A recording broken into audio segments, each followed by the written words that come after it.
Good evening and welcome. My name is Trey Grayson, and I'm the director of the Institute of Politics here at Harvard. And I'd like to welcome you all to tonight's forum. Tonight's forum is part of one of many events taking place this week. And the Harvard for Japan website, which I think we're going to get up on top here, has a listing of it's harvardforjapan.fas. I don't see it yet, so Harvard for Japan, and it's FOR, not the little number 4, harvardforjapan.fas.harvard.edu. And I'm very proud of all the activities that are taking place this week on campus, as our thoughts and prayers and actions are with the wonderful people of Japan. Tonight's panel is going to be moderated by Christine Russell. Christine is a senior fellow at the Harvard Kennedy School Belfer Center for Science and International Affairs, and she's a regular contributor to Atlantic.com. One of her more recent posts identified and examined the 10 critical questions about Japan's nuclear crisis, just one of the many challenges facing the recovery effort. So please join me in welcoming Christine and our distinguished panel. Thank you.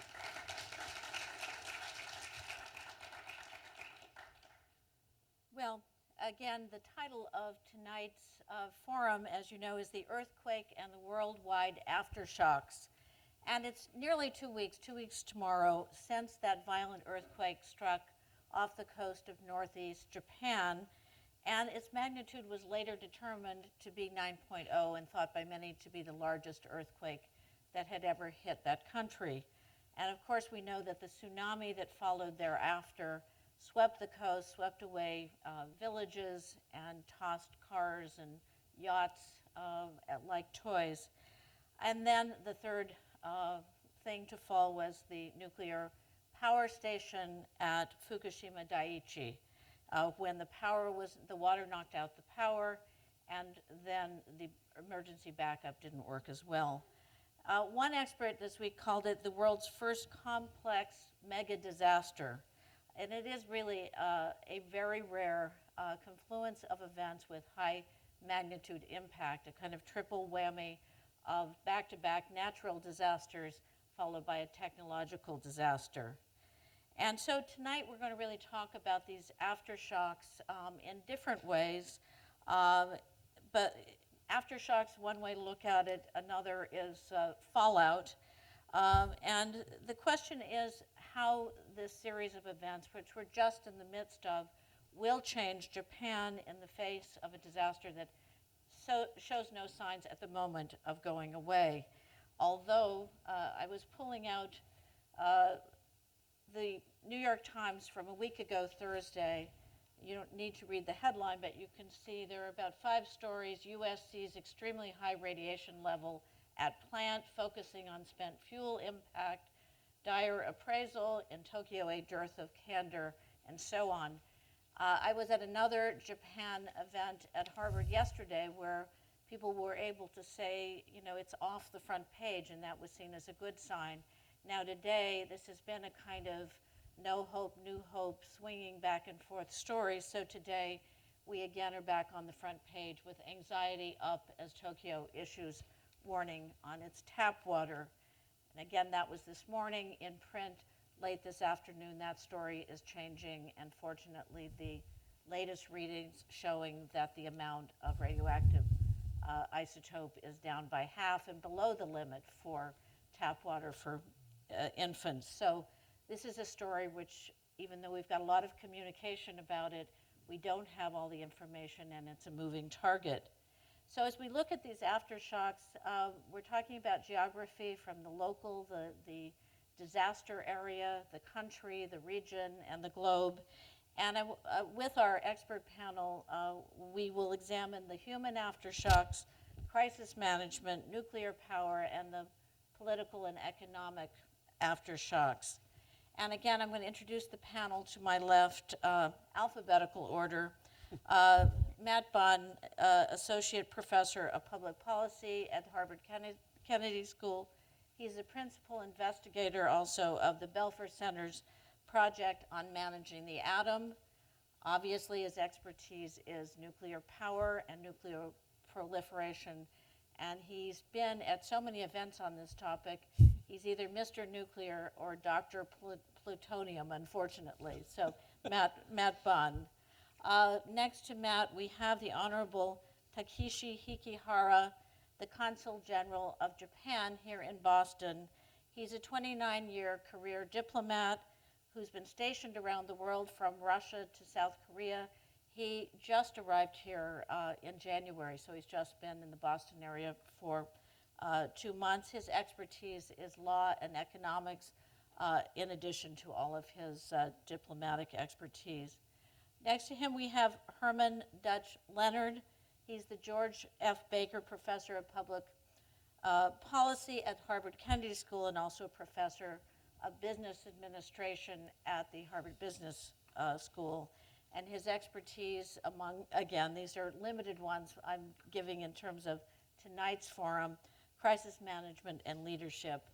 And then finally, Susan Farr, Harvard University Reischauer Professor of Japanese Politics, a director of the program on U.S.-Japan relations, the Weatherhead Center for International Affairs. She has an expertise and focus on Japan and East Asia and research in political behavior, foreign policy, role of the media in politics, and so forth. So we're going to have a conversation and a conversation among our panel to start with, and then bring all of you in later. And so I'm going to start first with the Consul General and ask him to give us an update on the human aftershocks. Obviously, there's a lot of global implications, but there's been a huge loss of life, and he's going to address that and its impact on Japan, both locally and the country, and what's happening there. Yes, thank you. As of today, there are 9,800 deaths, 17,500 missing, and almost 250,000 people who have been evacuated. And very unfortunately, the total death toll is still expected to increase. And there's another serious problem, which is on the community level. Because of the really devastating tsunami, everything is swept away. So it would be a very difficult question after what happened, whether we can maintain a community in that area. And to maintain a community and to restore a community is very important for the reconstruction of the life and the economy in that area. And I think you've said that town halls are gone, Yes. local officials, so there's really not local government to turn to. Yes, exactly. Everything was swept away. The town halls, city halls, and the authority itself disappeared. And that's the one reason of why we have got so many difficulties in securing the most basic human needs. Professor Leonard, could you talk about the crisis management? Japan is famous for being one of the most prepared countries or societies in the world, and yet it's been a real struggle in action for the last nearly 2 weeks. Can you talk about how you see it from a crisis management standpoint? Well, thank you, Christine, and welcome to all of you. Thank you for your interest in this, and let me express my sorrow and condolences to those involved for the enormous loss of life and dislocation and suffering that this event has caused. Japan is famously one of the most prepared countries in the world for seismic events and tsunamis, and yet it's a struggle. It's a huge event. So why is that? The first and most important thing to notice about it is that Japan made enormous preparations for an event like this, and those preparations basically worked. Tens of thousands of lives were saved by what the Japanese people had done in advance in this event, to build buildings that would not fall down in the case of an event this size, to have people trained to move out of the way if there was a tsunami coming. And the first thing we should notice is the great success of those preparations. That's a very important thing. A second thing we need to notice is this is an unprecedentedly large event. This event was larger than the largest event that was predicted to be able to happen on that fault line. So it's an unexpectedly large event. All large events are unexpected, but this is beyond what was thought to be the limit for what these events could be. So it's not an event for which one could reasonably have been fully prepared. And in that context, I think you have to realize whenever an event exceeds our reasonable capacity, the results will look messy, and it will look like we would hope that we could be able to respond more quickly and more efficiently. I think we will find in the end, it's too early to say, no one can have an evaluation yet really of what the response is, but I think we will in the end discover that the response has been very strong, very good, very effective. It's an extremely difficult response to make because at the same moment that your needs are sudden and large, much of the capacity that you were hoping to rely on has also been damaged or destroyed. As the Consul General observed, in some of these remote villages, the entire village is gone. So some of the response capability that you were hoping to be able to use for any kind of emergency event there has been destroyed by the same event that has created the need. So the gaps are huge, and in that context, we should expect something not to look particularly pretty, but in the end, I think we will say the response was good. And basic human needs are being met. People are getting food and water, and so I think in general that we should stay focused on both the fact that the preparations worked and the response to date, as far as we can tell, seems to be going well. Matt, the world has really been following and probably more aware than they ever thought they would be of how many reactors would be at Fukushima Daiichi's, the 6 reactors. How, and again, now the radiation issues are kind of magnifying the concerns. Where are we in terms of in your opinion, getting control of it, and where does it go from here? What are your biggest concerns right now? Well, I think we're in a much better place than we were a few days ago. They are getting power hooked back up slowly but surely. They're working on getting some of the pumps working. So I think the risk is reduced, but it isn't gone yet. It's still a very serious situation. We've got 3 reactors that still have the spent fuel exposed. We've got at least 2 spent fuel pools that have had a serious problem, probably have damaged fuel in them. We don't really know how much of that fuel may still be exposed. And it's going to take some days, maybe some weeks yet, before we can say we've got all of the cooling in place in a stable way that's going to last. I think the food and water contamination that we've seen so far does suggest there was a little bit more radiation release than we may have first thought. But so far what it's done is it's provoked a lot of fear and not fatalities. I think we have to sort of draw back and say the big picture here is that there's 10,000 and maybe as many as 20,000 people killed by the earthquake and tsunami. There's 2 people in the hospital from the nuclear power plant. And that actually, as Dutch was saying, is kind of impressive if you think about the scale of the event. These reactors shut down as they were supposed to. The diesel generators came on and began generating power when the off-site power was lost, as they were supposed to. But then they got hit by the second punch, the tsunami that knocked out the diesel generators. Going forward, thinking about the lessons, I think we need to look at possible 1-2 punches that might happen at other reactors, or for that matter, other facilities that have a lot of explosive or toxic material in them, and that might take out both the normal safety systems and the emergency backups, either by accident or by terrorists. I think in the nuclear space, we're much less well prepared around the world to handle security incidents than we are to handle safety incidents. I think we need to get spent fuel pools around the world into a safer place. For example, you can take the hot fuel assemblies and put a cool fuel assembly next to them so that there aren't places where there are a bunch of hot fuel assemblies that will heat each other up if the spent fuel is drained.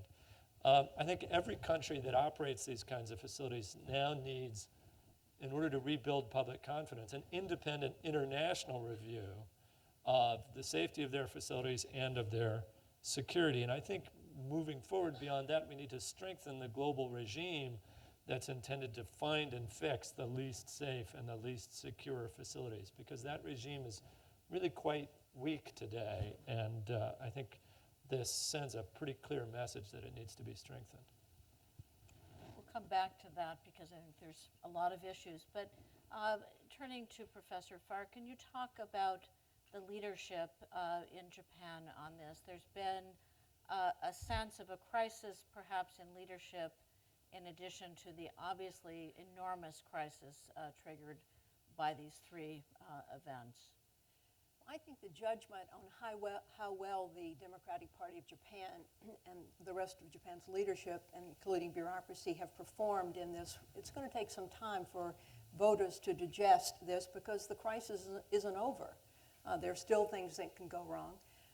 I think that you used the term earlier of the complex mega disaster, and I think if you start looking at the issue of the performance of leadership, you have to break it down into the different parts of the disaster.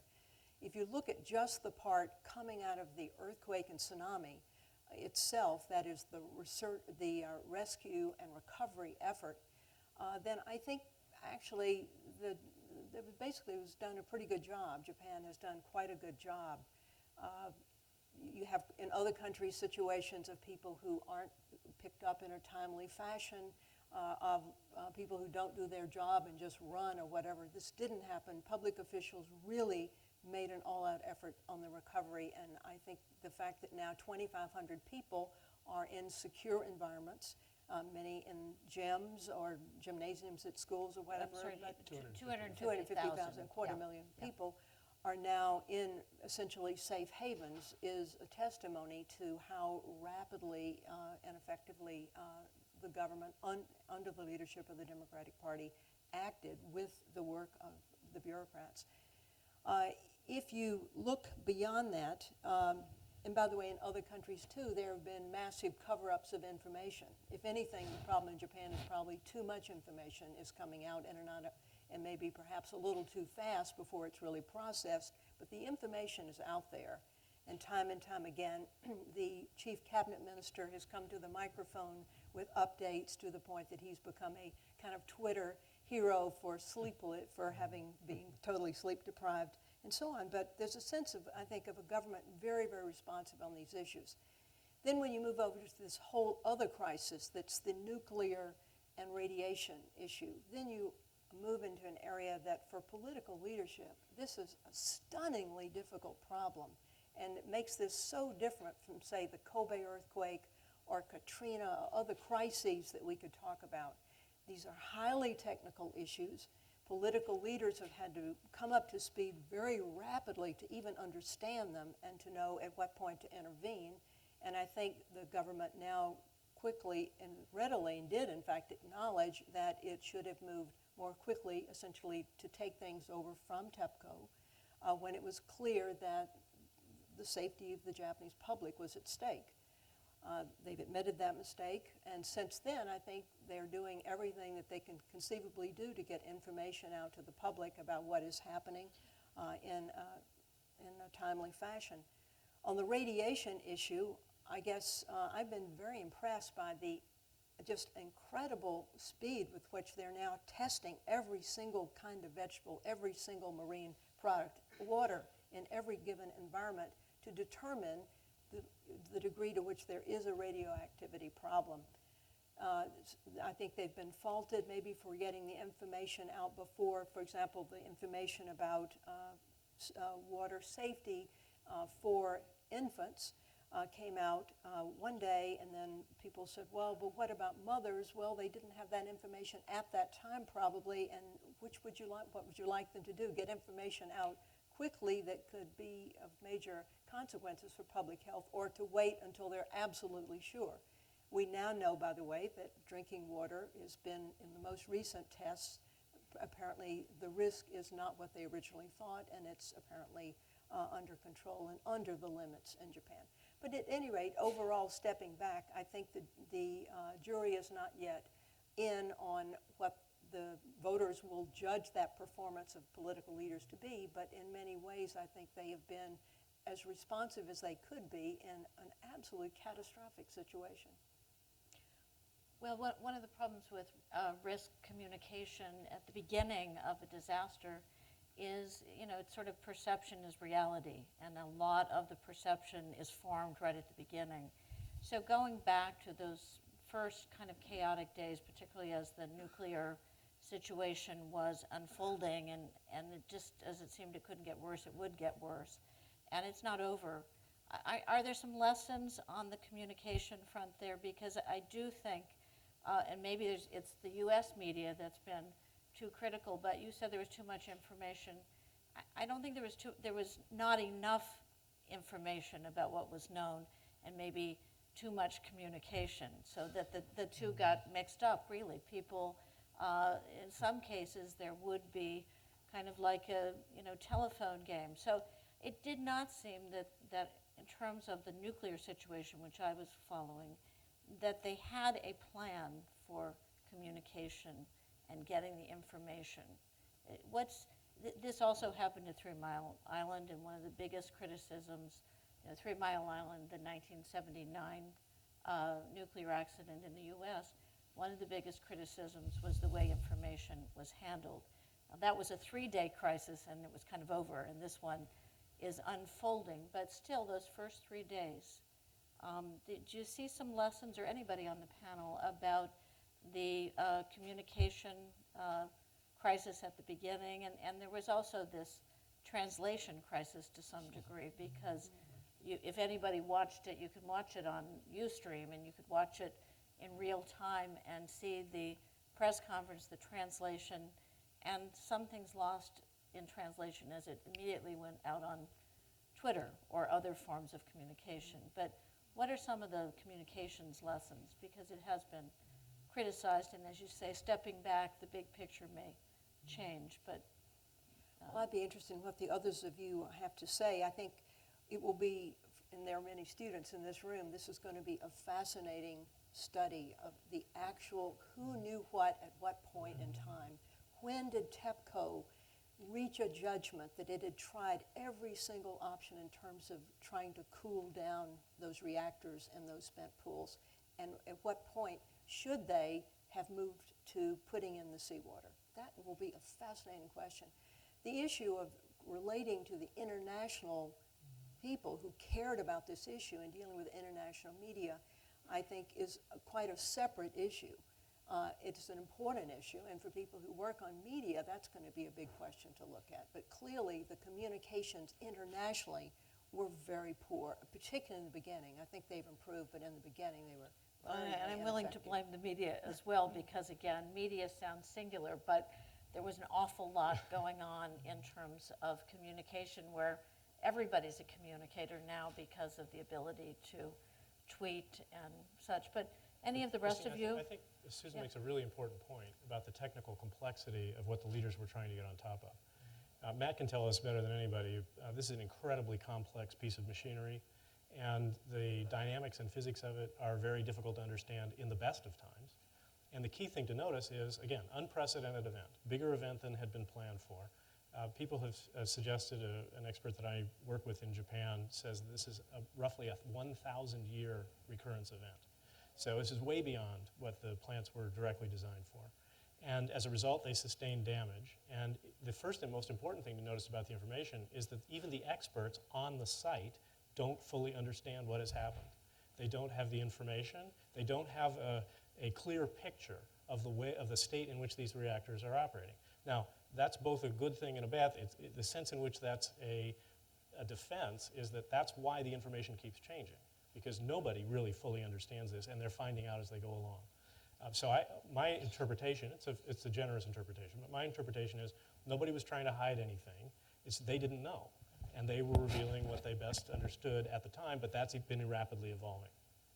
But the downside of that recognition is that, think about that for a second, even the experts in the plant don't fully know what's happened to those reactors, and therefore don't fully understand the state in which they're trying to operate. And yet, still flying somewhat blind, they have to try to bring these to a safe landing. That is a scary thing. That's the residual risk that Matt is describing. That it looks like we're headed in the right direction towards stabilization, but it's hard to be completely confident of that. So I think one of the things that I would fault in the overall communication and media maelstrom that's been going on is the lack of making the point that Dutch just made, that people sort of said, well, the pressure is this, the water level is this, and they weren't really saying, we don't know this. We don't know that. I mean, the reality is right now, if you were to list the top 10 things you would like to know to assess the remaining risk, I would say 8 or 9 of those, we just don't know the answer. And so there's a lot more that we don't know than that we do know that's important to assessing this risk. And I think people have been too unwilling to admit that on television. Both the Japanese officials, but also all of us experts and pundits who have been on TV have been expressing a lot more certainty than actually exists. And Consul General. Yes, I sense that this time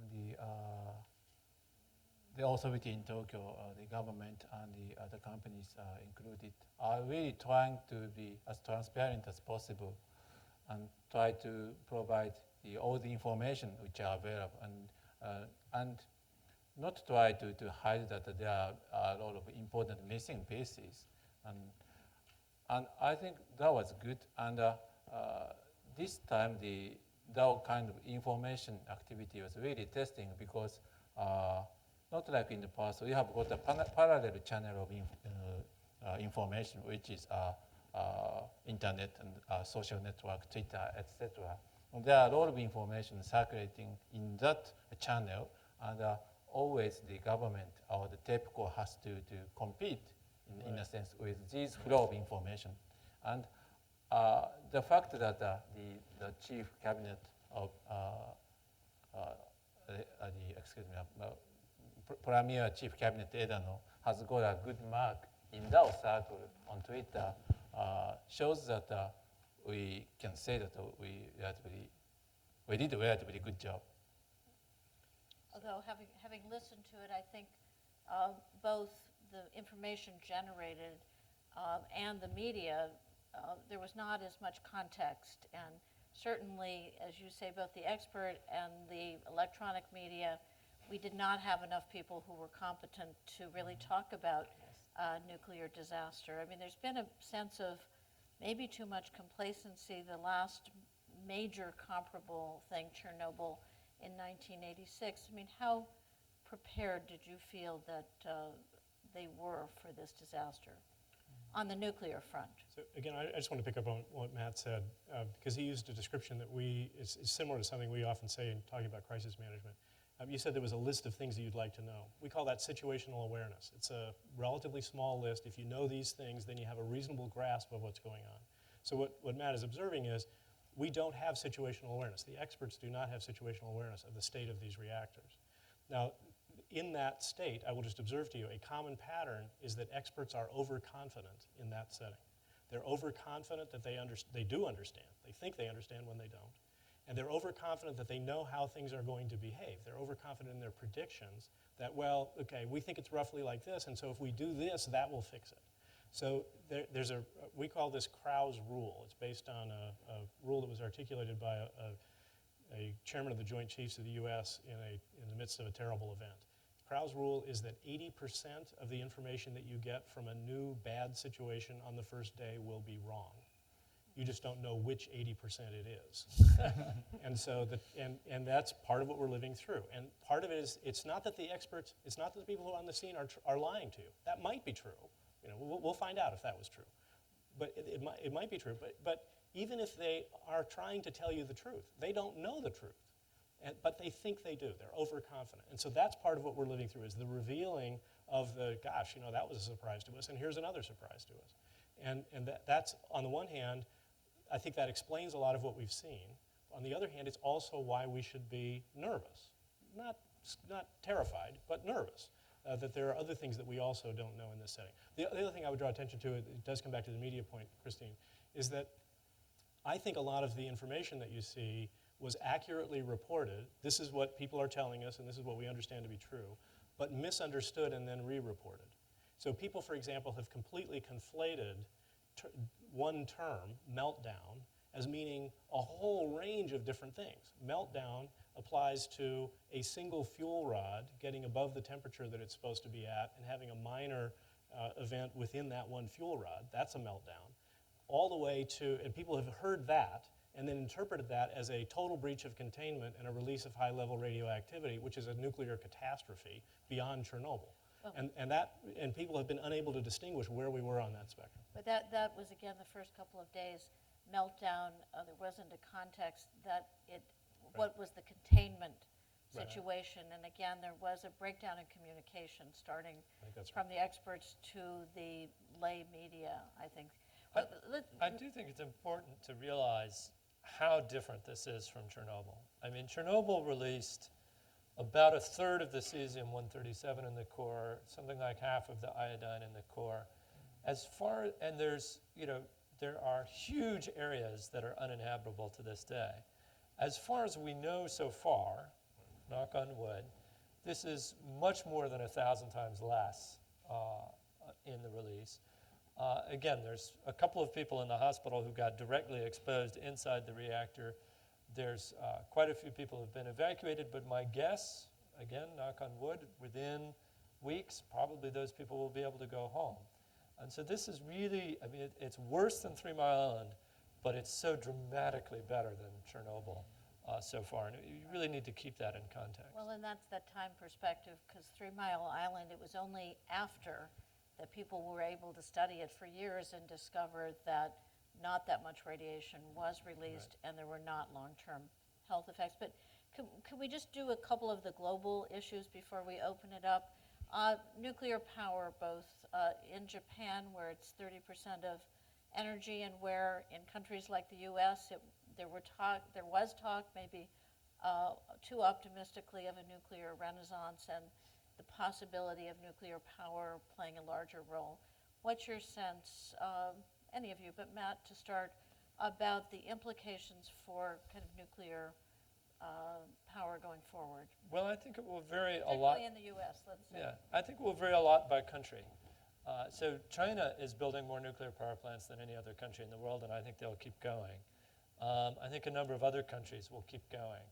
I think in the United States it was already, for completely economic reasons, unlikely we were going to have many nuclear power plants get built. When you have natural gas at $4 a million cubic feet and no carbon price, it makes no sense to build nuclear power plants at the cost that they are today. And I think what this will do will be to reinforce public nervousness, reinforce investor nervousness, and probably lead to somewhat tighter regulations that will then introduce probably additional delays and costs. So when I look at it, I think there will probably still be nuclear growth around the world, but I now unfortunately believe that it's quite unlikely that we will see the huge scale of nuclear growth that would be necessary for nuclear to be an important part of the answer to mitigating climate change. And I think that's unfortunate, but it may well have been a casualty of this particular accident. Could we, yes, go. Well, I just want to pick up on the point about climate change, because the focus in all these discussions now is about the inherent risk of nuclear power, and all energy forms have all kinds of consequences.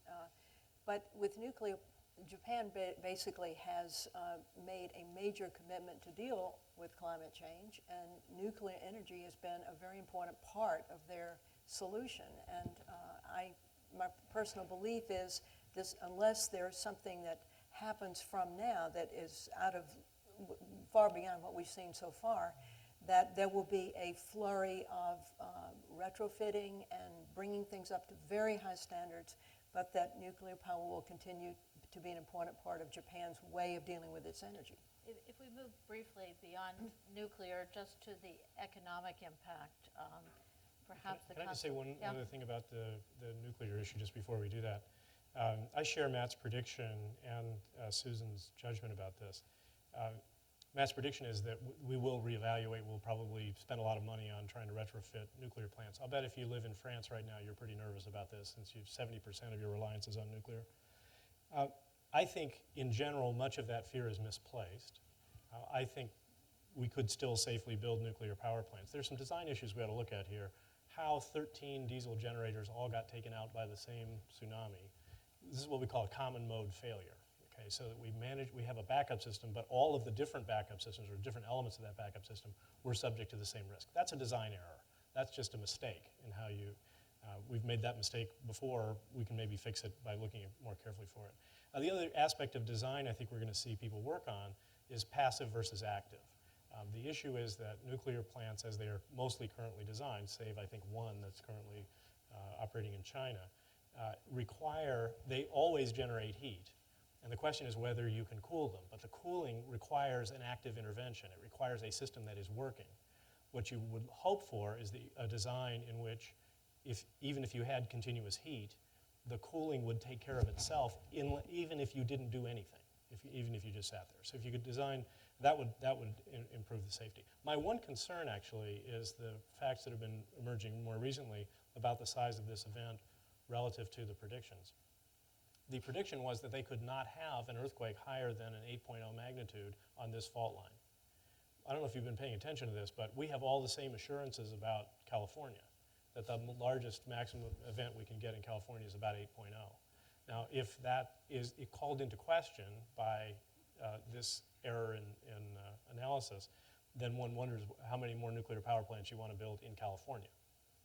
Well, I think we can feel assured that that's going to be examined, both the existing ones and future. But before we open this up, perhaps we could hear from the Consul General on the larger economic ripple effect of this, given the size of the Japanese economy and the importance of it is. Yes, there are a lot of effects, various effects of this devastation. On the macroeconomic side, of course, the effect is very important. According to the very recent estimate, the losses caused by this earthquake and tsunami amount up to something like 200 or 300 billion. So it's more or less double what we have experienced in 1995 by Hanshin earthquake. And that is a macroeconomic effect. And there is a lot of structure effect because we are in a globalized world. We have got all supply chains, not only within Japan, but within Asia and within the world market. So what we are going to see is what will be the shift of these chains, supply chains, to what direction. For instance, the Japanese makers are supplying, Japanese car part makers supplying car parts, auto parts, not only for Japanese makers, but for GM, for instance, right. or French or German car makers, or the other things like electric parts or parts of aircraft engines, etc. They are all within the global chain. So there would be a much more important effect than the macroeconomic effect within Japan. Okay, I think we're going to open it up to questions. And I know you've heard this before if you've been to the forum. Would you please identify yourself? Will you make it very brief and not a statement? And remember that a question ends with a question mark. So there's a lot of issues to cover. We've got an excellent panel. So if does anyone have a question to start?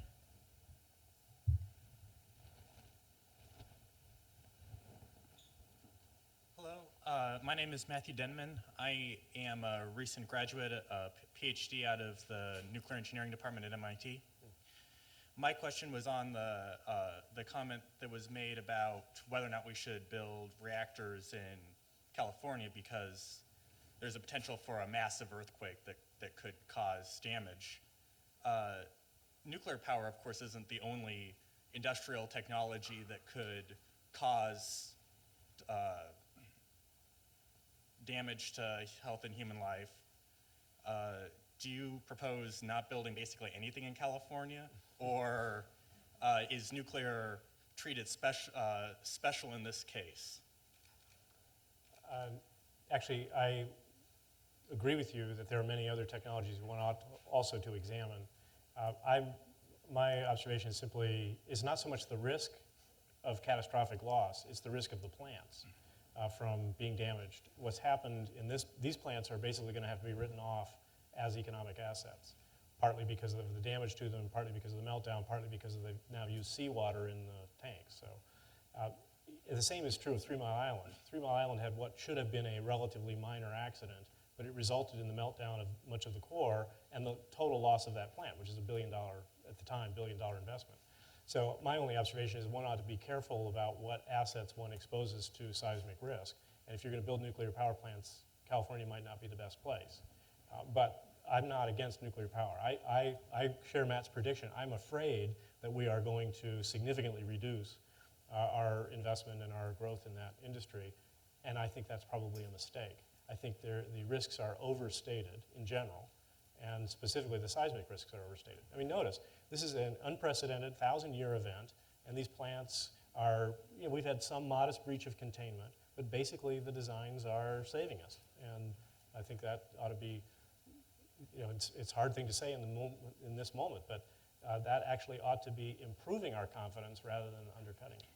Although, Matt, you had an opinion piece about things that could be done right now in terms of the spent fuel, Yeah. and things in which there were warnings from the National Academy of Sciences and others 5 years ago. So there is always the question of why some of these warnings were not taken, and obviously, if not now, when. But what's your sense of? Well, I do think that's true. I think one of the most interesting questions coming out of this whole thing, which is, as the questioner points out, not just for the nuclear industry, but for every industry that has large concentrations of either explosive or toxic materials or whatever, is how do you structure organizations so that people will push for the safety improvements and will ask the hard questions and so on, and not fall into a state of complacency where they sort of accept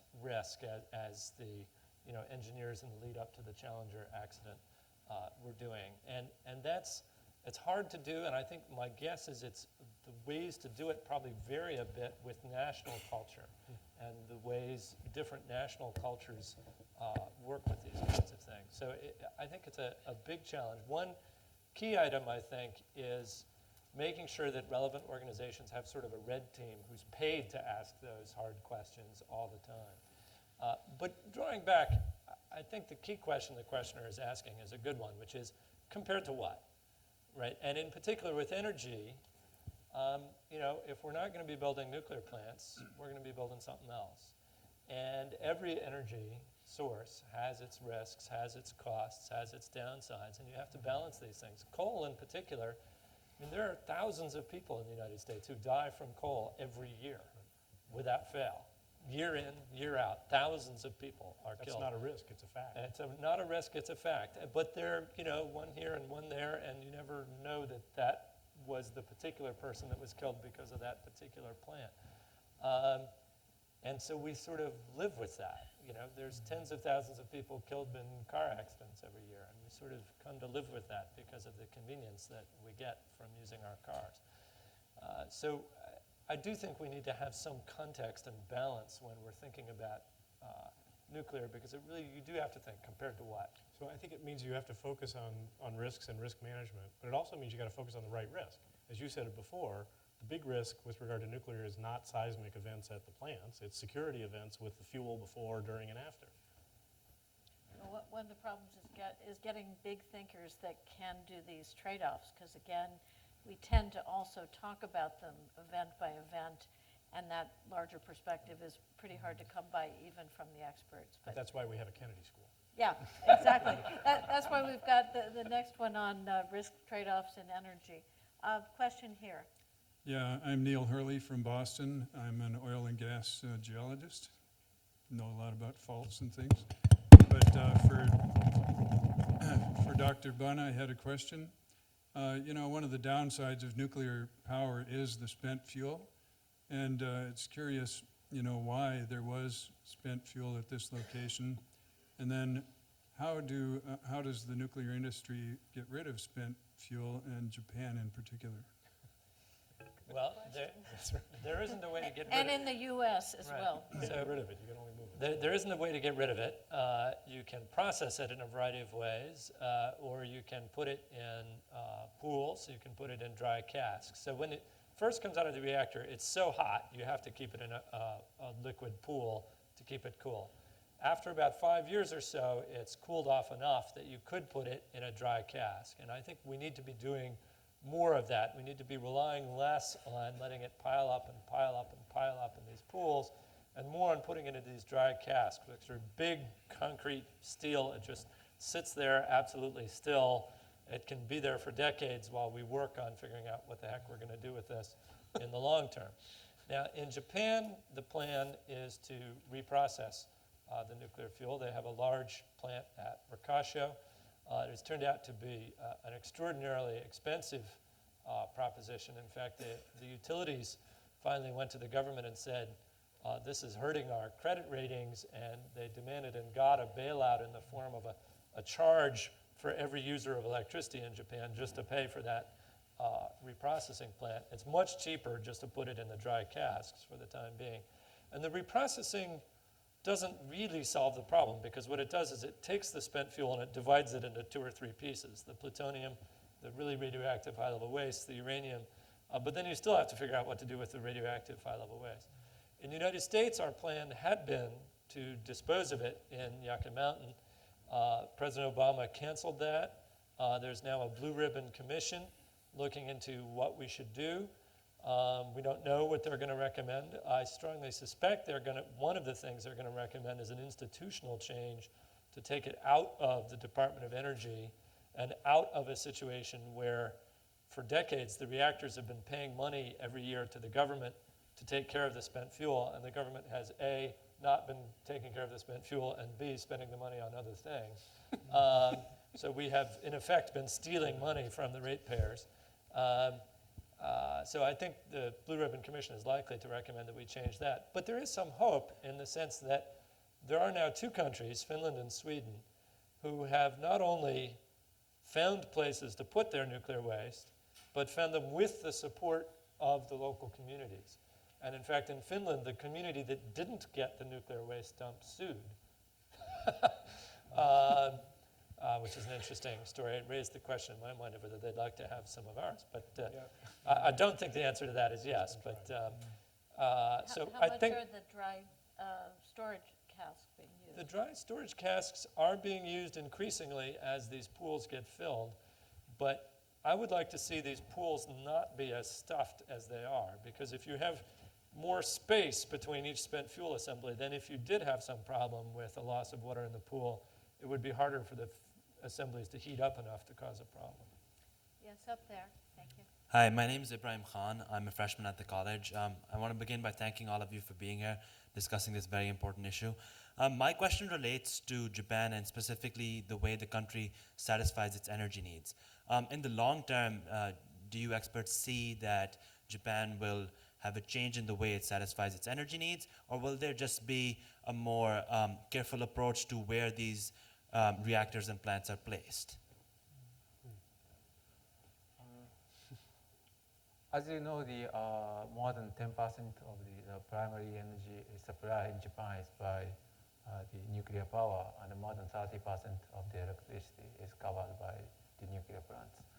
And as a country which clearly lacking in natural resources, it is an indispensable option. So, to my mind, it's my personal opinion.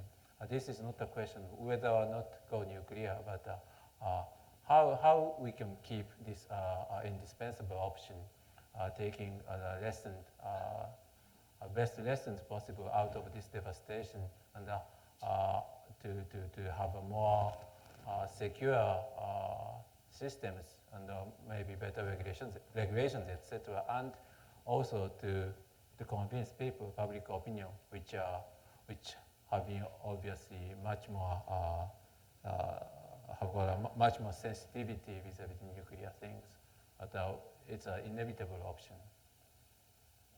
I would just like to comment that in the oil crisis back in the 1970s, Japan learned the lesson it took from that crisis, in which there was basically a difficulty getting oil from the Middle East, which was to diversify its types of energy sources, including now a great deal of experimentation in Japan on renewable forms of energy. But I think in the overall array of things, nuclear will continue to have certainly a part, but there's not going to be a reversion, say, to more dependence on, say, oil in the Middle East or some formula like that, because diversification is the best, I think, answer for a resource-dependent nation. If I had to guess, though, I would guess that the next few plants will be significantly slowed compared to what might otherwise have been the case. Yes, here. Hello, my name is Alice Shong, and I'm a sophomore at the college. I first want to thank you all again for being with us this evening. And my question was, I guess, what do you feel the recovery effort in Japan will be or should be like in the years to come?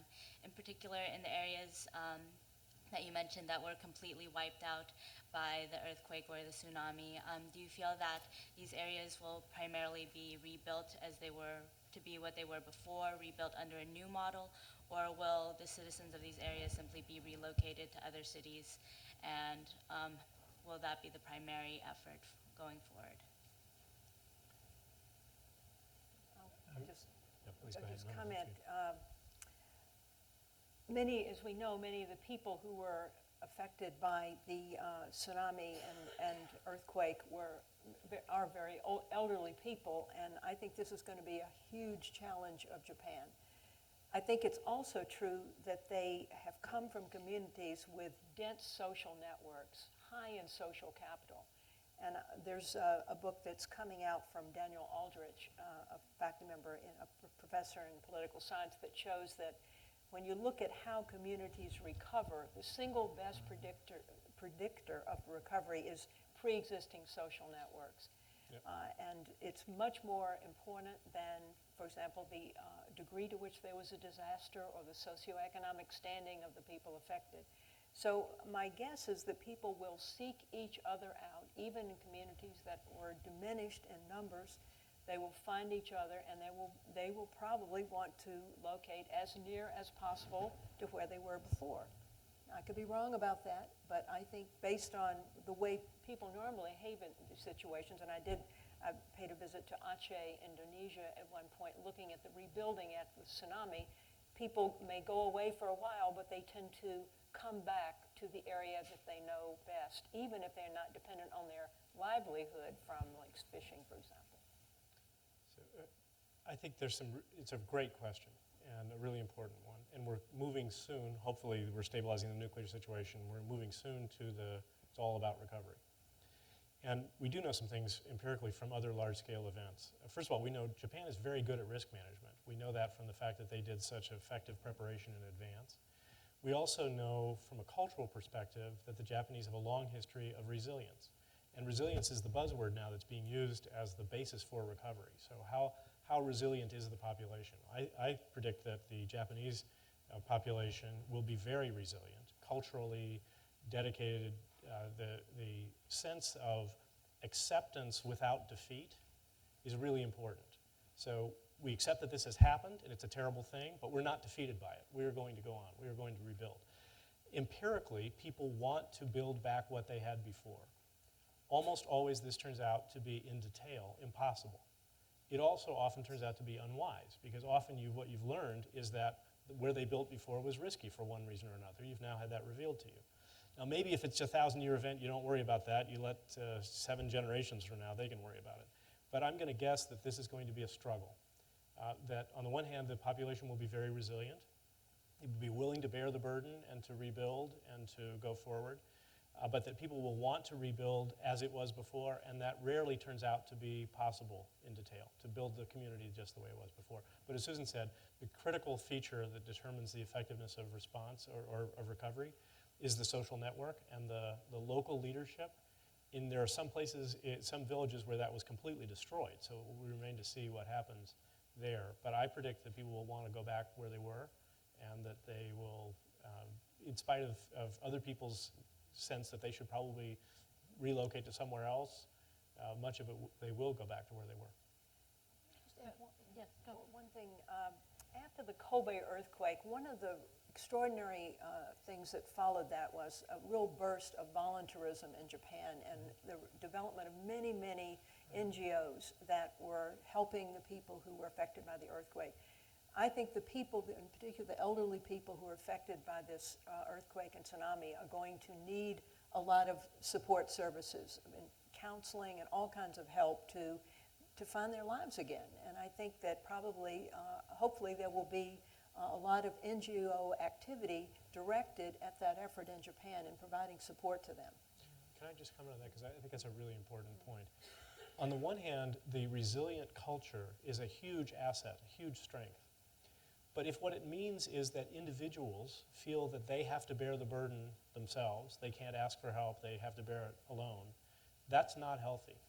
And so we know that after very large events, there is an epidemic, an often undiagnosed epidemic of post-traumatic stress. And that is something that people need to be attentive to, and we need to recognize that as a real issue. We need to diagnose it much more effectively than we have, and we need to respond to it and treat it. And it's a perfectly natural consequence of living through an incredibly traumatic event like this. So that's something, that's the potential downside to trying to be too resilient and to trying to carry it alone. So I And hope that. perhaps the Consul General could address kind of we're at the end of 2 weeks. In the kind of next couple of months, what do you see as the biggest priorities for the initial recovery? Not the long term, but kind of the short to middle term. Before answering that question, let me add on what has been said about the other question. One important element is that that area, Tohoku area, is an area where the sense of community remains much more stronger than in other parts of Japan, not like in Tokyo. And the people there have shown a particularly strong sense of unity when they are faced with crisis. So that would contribute to restore the community once all these physical difficulties are settled. And the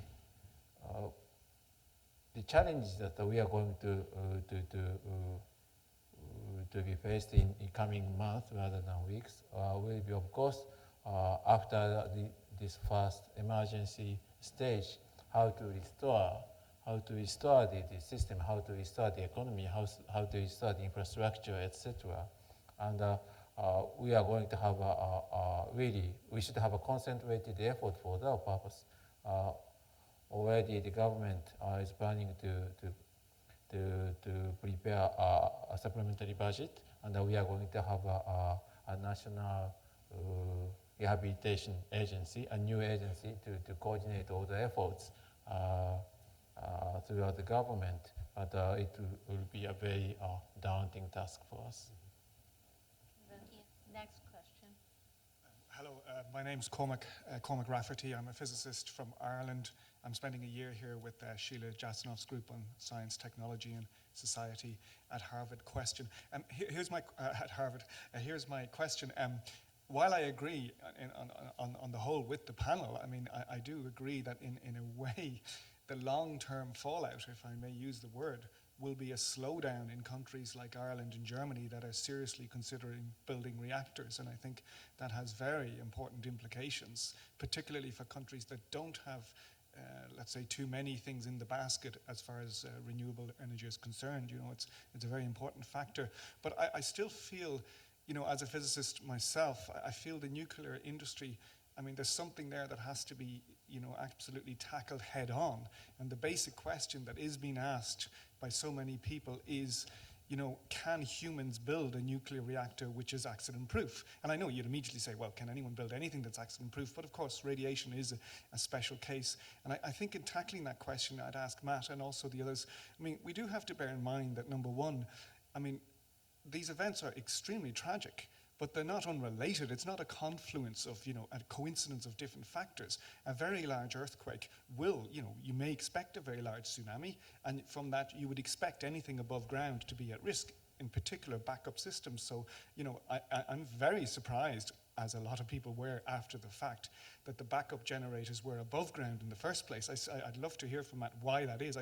I don't understand how that, a basic design flaw, because that could show up, as you know, as a problem in all sorts of different conditions. So that's sort of my major question. How can, rather than something like that happen? And the other part of the answer I would like to put is, it's also very relevant that even in the case of Chernobyl, if I remember rightly, they were actually trying to test this sort of thing when the dreadful accident happened. And that's the problem, isn't it? You can never test what happens when you remove those control rods. So in a sense, there is a great unknown there. And even as it is today, one last thing I just want to add in the answer, we don't actually know the effects yet, because a great many of those workers were exposed, and it may be several years before we know the effects on them.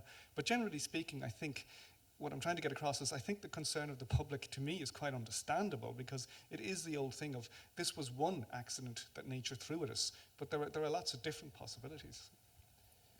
Right, I think that's absolutely right. And there's a number of different questions embedded in what you just said. So one question was, can we design things that are absolutely safe? No, we can't design things that are absolutely safe. Can we design things that are a heck of a lot safer than this particular reactor design that was developed 50 years ago and built 40 years ago? Yes. In particular, one thing that colleagues from the Kurchatov Institute in Moscow and I were talking about in a report we issued last fall is the concept of small modular reactors that might be built in factories. And one of the potential advantages of these is that with a lot less energy in the core, it makes it much simpler to design it, as Dutch was saying, in a way that's essentially walk-away safe, where if you lose all cooling for some reason for an extended period of time, it still doesn't melt down. And I think that, assuming you can develop reactors of that kind at reasonable cost, which is the question now, I think that would be a major step forward. But as Admiral Hyman Rickover once said, a paper reactor will beat a real reactor every time. And these are, at this point, paper reactors. Although some of them are closely based on the naval reactors, which are very, very real reactors. I think the other question you raise is, why were the diesel generators arranged the way they were? And actually, just the other day, I had a cab driver ask me, why didn't they put the diesel generators up high? And, in retrospect, a totally obvious question. And I wouldn't necessarily fault them. They did have a 22-foot high seawall. Problem was they had a 30-foot tsunami. But what's interesting to me is this reactor had been operating for 40 years. It had hundreds of inspections. And presumably nobody ever asked the question that cab driver asked, or if they asked it, they never pushed it. And so to me, the interesting question is, at facilities all over the world, are there questions like that either haven't been asked or haven't been pushed? And how do we structure institutions so that those questions do get asked before something terrible happens? And how do we motivate people to be willing to be the guy who says, even though everybody else is telling me it's fine, I'm going to make a stink about this, because it's not a comfortable position to be in. And it's an interesting institutional question that Dutch would know more about than I, how to motivate those kinds of questions to be asked. It's a great question, and in part it's a great engineering problem. We've seen this many times before, as I observed earlier. For example, about 3 years after we started flying DC-10s, a DC-10 had a depressurization event with a door and crashed. And people tried to figure out, why would a depressurization event with a door crash the plane? Well, it turns out they had 3 backup hydraulic systems on the plane. All 3 of them, the pipes for all 3 of them, went past this door. So when the door blew out, it took out all 3 of the hydraulic systems on the plane. So that's what we call a common mode failure. And so you got 13 diesel generators all taken out by the same event, 3 hydraulic systems on the DC-10. That's an engineering problem. It's just a design issue. It's much more convenient to put the diesel generators all in the same place, because you can maintain them, you can fuel them, you can know where they are, you don't have to have them scattered hither and yon. But as it turns out, they are then all subject to the same risks. Now the problem is, nature has a way of exposing to us the weaknesses that we hadn't thought of. So this is a great spur to ingenuity. We need to be more ingenious and try to think our way through those things and try to build systems that are more robust. But we also need, as Matt says, you need the incentive to do that. You need So the we're gonna- leadership And, pressure to do it. and all right, terrorists have even more And- tendency to pick out the exactly, weak points right. because they're specifically the optimized. earthquake won't intentionally hit the reactor that's most vulnerable to it, but the terrorists will. Yeah, that's a very good point. Very good. All right, Susan, quickly. Just, I feel awkward bringing in politics in the Kennedy School, but there's a political, there's a It is the political Institute of reality. Politics Forum. There is a political reality here, which is that there'll always be people with technical skills who will see the virtue of upgrades of all kinds in terms of safety of all kinds of things from highways to nuclear power plants. But where is the domestic constituency for that? And meanwhile, the domestic constituency is pushing for all kinds of other things. We ask that our politicians be responsive to pressures, and they are not going to be responsive. Basically, the people who push for incremental improvements in safety are at the back of the line in terms of the political clout that they have.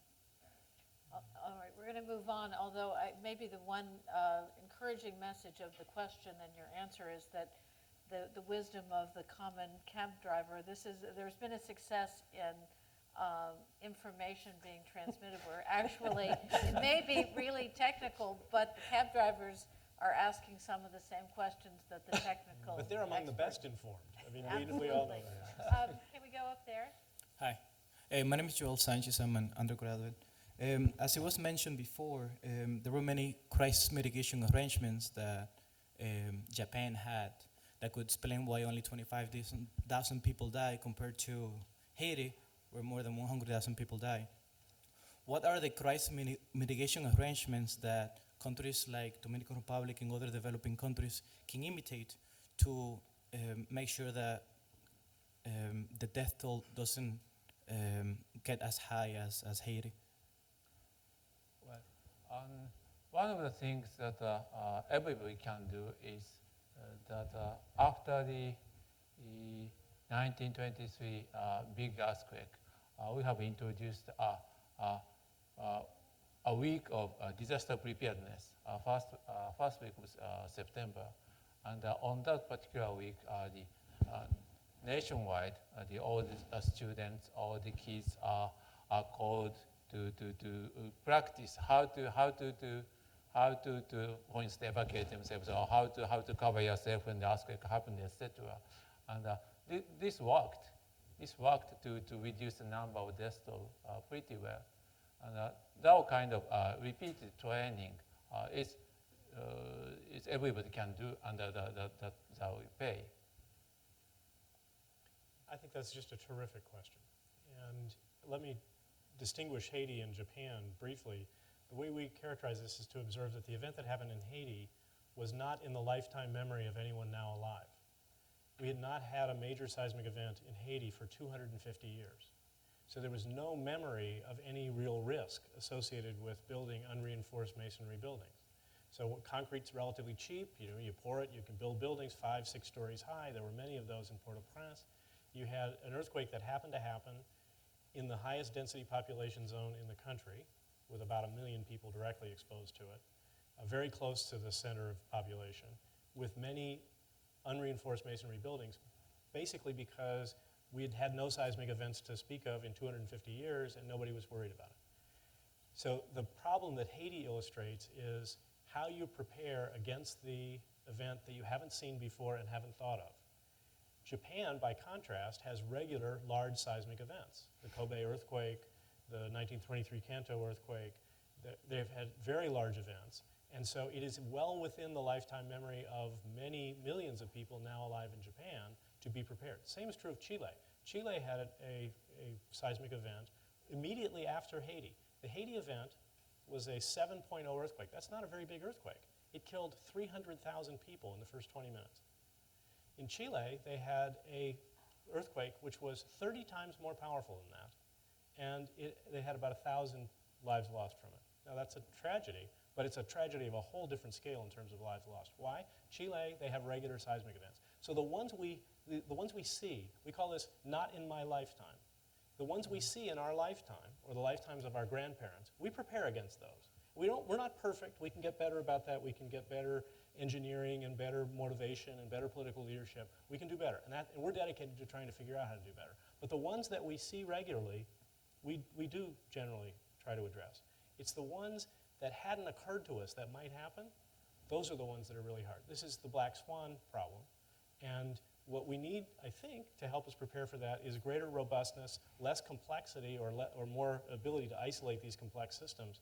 And the final thing we need is greater ingenuity in thinking about what the risks might be. Now, I think Professor Farr is on sabbatical this year, and she had retreated to New Zealand. Maybe you could share your own experience on another recent. Were you there? I was actually on a 19-day trip to New Zealand, and on day 5, there was the earthquake in Christchurch. And so we're today on, I think, 13th day after the earthquake in Japan, and I watched basically the news coverage for 12 days, really a comparable time period in Christchurch. And what I was so struck by is the response in the Christchurch case seemed to me just a model of response. The Prime Minister and the Mayor worked side by side in making announcements that were clear. Regular information came out. People were quickly relocated to places. There was a rescue effort that involved teams from over 60 countries. And so all of that happened. But then when the earthquake occurred in Japan, I began to see how the challenge in Japan was of just an entirely different magnitude. There was no equivalent to the mayor in Christchurch because local officials had literally been swept out to sea in many cases. It was not confined to, in Japan's case, to one city. We have an entire coastal area involving multiple prefectures that were affected by this. And of course, the actual amount of devastation was absolutely so much more huge. So I was realizing that the challenge in Japan is simply been on a totally different order. The scale.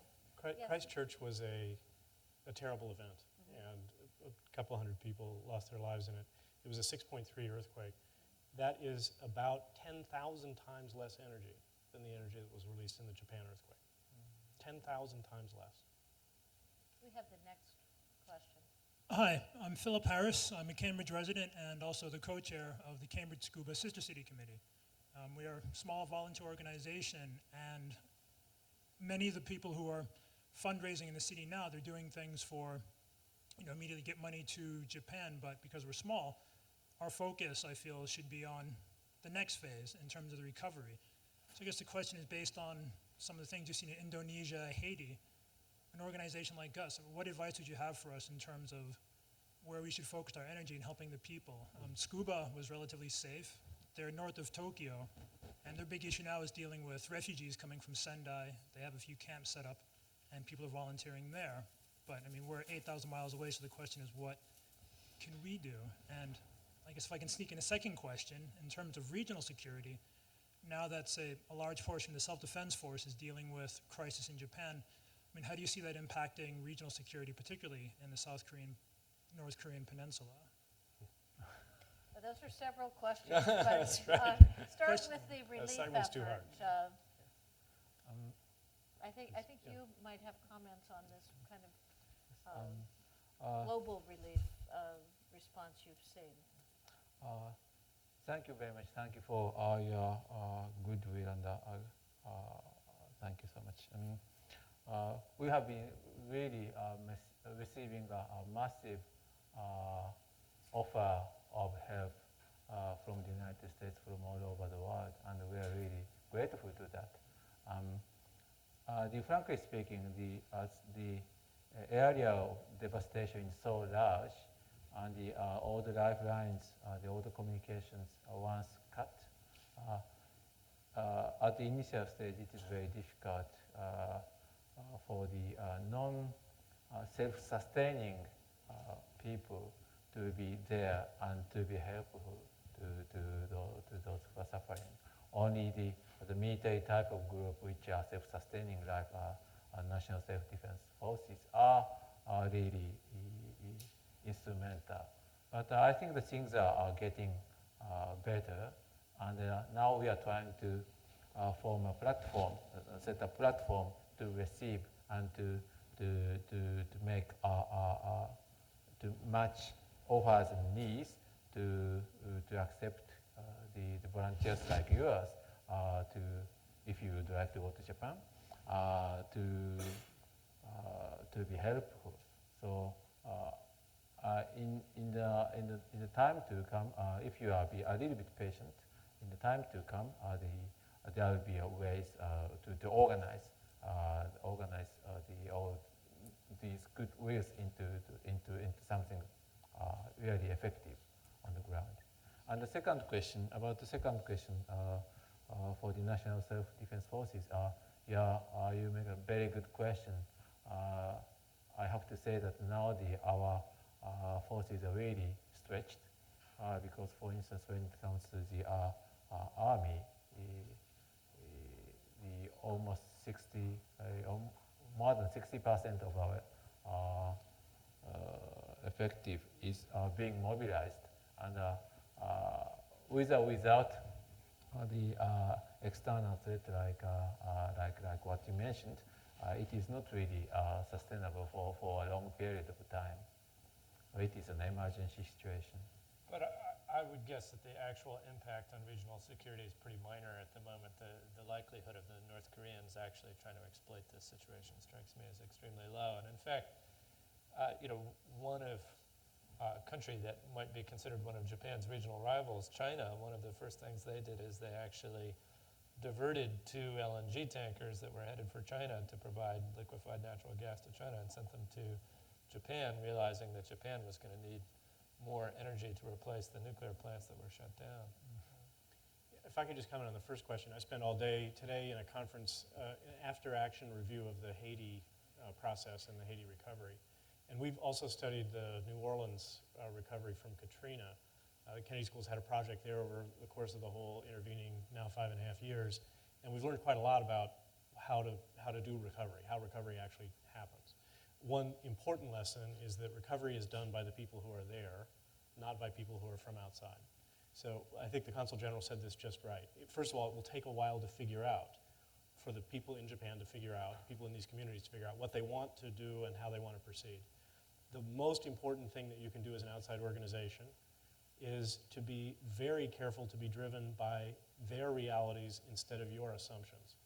So you need to be very engaged with understanding what it is that they want to do. And it has to be driven by local leadership.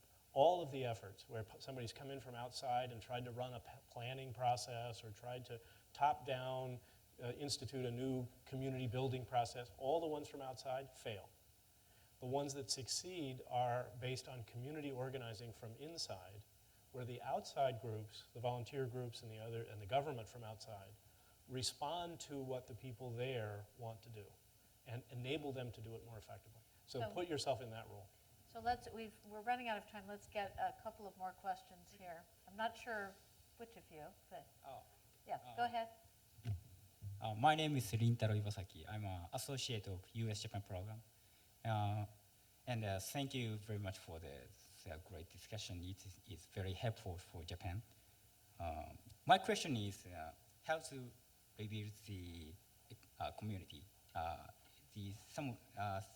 You already have discussed about that, but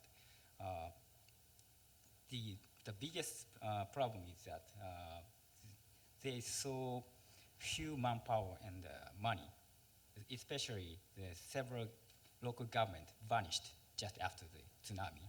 So the main point is how to get manpower and the money from the private company, NPO, and some big funds, and so on. My question is there any good way or scheme to make use of such kind of groups, like private company and so on? I mean, how to set incentive to participate to the rebuilding plan? It is, I think it is the biggest problem for into 1 year or 2 years after the big earthquake. It's a good question on private sector. Professor Farr, do you want to take on that? Wouldn't you like to comment yourself? I'll go first while they figure out who else is going It's to. a tough question. So the one thing I would just emphasize is the importance of realizing that this is not one event. It is many thousands of events that are different from each other. So if you look in different places, some villages were completely wiped out. In other places, in Sendai, much of the city is actually unaffected by the tsunami. And so there's a whole city there with resources. And again, the Japanese people have their own resilience. They have enormous reserves of both financial and physical capital. And the most important thing is they have huge human resources reserves. People who know how to do things, how to build things, how to bring things back. So in some places, much of that is intact nearby to the areas of damage. And in other places, it's very remote. So we can't think of it as one thing. It's different. It's highly variable about what happened and exactly where. So you have to be very careful to understand that we need to respond in a way that is highly decentralized and heterogeneous. But at this point, it's rather hard. We don't have We don't have the information. Just as we No. don't know what's going on in the plant, Absolutely, we exactly don't right. have really much of a detailed micro Absolutely look, right. and that And will that's part of emerge. why the Yeah. response looks messy in the beginning, and Right. why people say, well, gee, why isn't the response more effective? It takes a while, as the Consul General observed. It takes a while to find out. This is one of the rules of large-scale events, actually, is that you're not going to hear from the worst-off areas. Often, we say in the first 30 minutes, often in the first week, because everything about them was wiped out. Their communications, and so very often you find out only later where some of the worst off events are. In fact, perhaps you could tell us the degree to which communication has been restored to some of the remote areas. Yes, there are still areas in which the communication remains very difficult, but as days go by, there is a good coverage of communication which are now being restored, especially through email. I have noticed a very interesting phenomenon that the Japanese telecommunication companies all proposed the people finding service, but their email system haven't really well functioned. But rather the Gmail, which has got a server outside Japan, functioned quite well. So maybe that gives me an idea that to have a really concentrated system in one place, as just you mentioned for the example of DC-10 is a risk, and to have a decentralized system will be a good solution, which is more resistant to this kind of disaster. And maybe for the re-establishment of the community, that can work.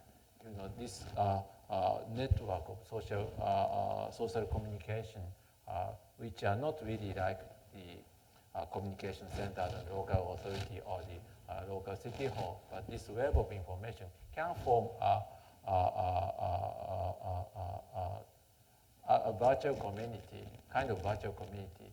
And maybe the elder people can really participate in that or in that type of communication, but that's the role of the volunteers maybe to take the lead and involve the older members of the community into that kind of new kind of communication to rebuild the community. So we have one last question, and we're going to end. Hi, my name is Ajay. I'm a freshman in the college. My question is, after there has been serious fear of radiation all over the world, not just in Japan, even in overseas, even in the US, not just in the West Coast, but even in the East Coast. Pharmacies ran out of iodine tablets all over the place, and there's a serious fear. So after this, how do you think this will affect general public's approach towards nuclear energy all over the world, and how do you think this is going to affect the rest of our processing of nuclear energy? Well, first, I think it's too soon to tell. But second, I think, as I said before, it will probably vary country by country. I do think that there's been a lot of irrational fear. Even the Union Concerned Scientists put out a statement saying, people in the United States ought to be saving the iodine pills for the people in Japan. In case of I don't, I think a lot of the public fears are grossly misplaced.